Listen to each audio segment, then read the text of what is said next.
Dear student, स्वागत है फिर से एक बार आपको हमारे इस यूट्यूब चैनल में।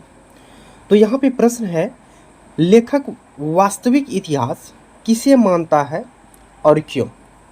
प्रश्न का कहने का आशय ये है कि राइटर जो है यानी कि मैक्स मूलर रियल हिस्ट्री यानी वास्तविक इतिहास किसे मानता है और क्यों मानता है। ठीक है, तो चलिए जानते हैं इसके डिफिनेशन को। लेकिन डिफिनेशन को बताने से पहले आपसे एक छोटा सा रिक्वेस्ट है कि अगर आप हमारे इस चैनल पर पहली बार विजिट किए हैं तो हमारे इस चैनल को सब्सक्राइब और बेल आइकन ज़रूर दबा लें, क्योंकि जब भी मैं इस तरह का वीडियो अपलोड करूं तो इसका नोटिफिकेशन सबसे पहले आपके पास पहुंचे।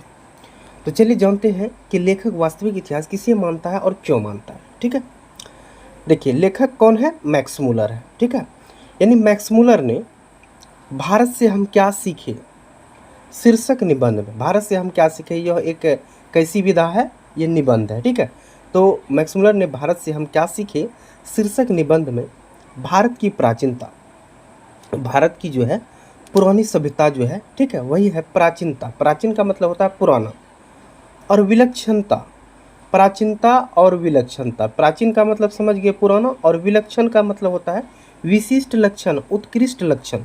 ठीक है, का प्रतिपादन किया है। ठीक है, यानी मैक्स मूलर ने भारत से हम क्या सीखे शीर्षक निबंध में भारत की प्राचीनता और विलक्षणता का क्या किया है, प्रतिपादन किया है। अब आगे बोल रहा है कि संस्कृत भाषा की प्राचीनता पर भी, संस्कृत भाषा यानी संस्कृत लैंग्वेज जो है, इसकी प्राचीनता पर भी इस निबंध में लेखक ने प्रकाश डाला है।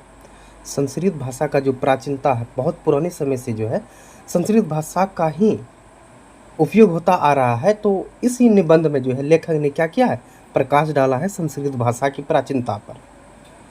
पूरा विश्व संस्कृत से भारत को जान सका है, यानी पूरे वर्ल्ड जो है, पूरा दुनिया जो है संस्कृत से ही भारत को क्या कर सका है, जान सका है। यही भारत का वास्तविक इतिहास है, यही जो है भारत का वास्तविक इतिहास है। ठीक है, समझ में आ गया होगा कि भारत का वास्तविक इतिहास क्या है, संस्कृत भाषा से ही भारत को जाना जाता है। ठीक है, यही भारत का वास्तविक क्या है, इतिहास है। अब आगे है, यह एक ऐसी इतिहास है जो राज्यों के दुराचारों, यह एक ऐसा इतिहास है, ठीक है, ऐसा पुराना बात है जो राज्यों के दुराचार, दुराचार का मतलब होता है जिसका आचरण अच्छा ना हो, ठीक है, जो खराब व्यक्ति हो वही होता है दुराचार। ठीक है, जिसका आचरण बुरा हो, और अनेक जातियों की क्रूरता, और अनेक प्रकार की जातियों का क्रूरता, ठीक है, यानी गुस्सा, भय, ठीक है, अनेक जातियों की क्रूरता की अपेक्षा कहीं अधिक ज्ञातव्य और पठनीय है। ज्ञातव्य का मतलब हो गया जानने योग्य है, सीखने योग्य है, और पठनीय है, पढ़ने योग्य है।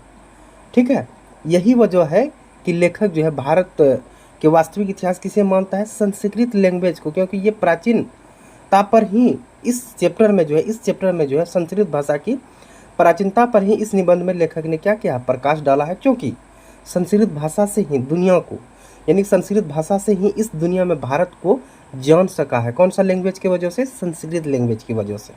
ठीक है, यही भारत का कौन सा इतिहास है, वास्तविक इतिहास है। ठीक है, और यह एक प्रकार का इस तरह का इतिहास है जो राज्यों के दुराचार, जिसका आचरण खराब हो, अच्छा ना हो, अनेक जातियों की गुस्सा यानी क्रूरता, डर, भय, इन सभी की अपेक्षा अगर हम क्या करेंगे, भारत के विषय में, भारत की संस्कृति के विषय में, प्राचीनता के विषय में जानने योग्य बातें हैं। ज्ञातव्य का मतलब क्या हो गया, जानने योग्य, जिसे हम जान सकें और उसे हम क्या कर सकें, पढ़ सकें। ठीक है, ये है वास्तविक इतिहास। ठीक है, यहाँ पर हमारा वीडियो ख़त्म होता है। वीडियो देखने के लिए आपका बहुत बहुत धन्यवाद।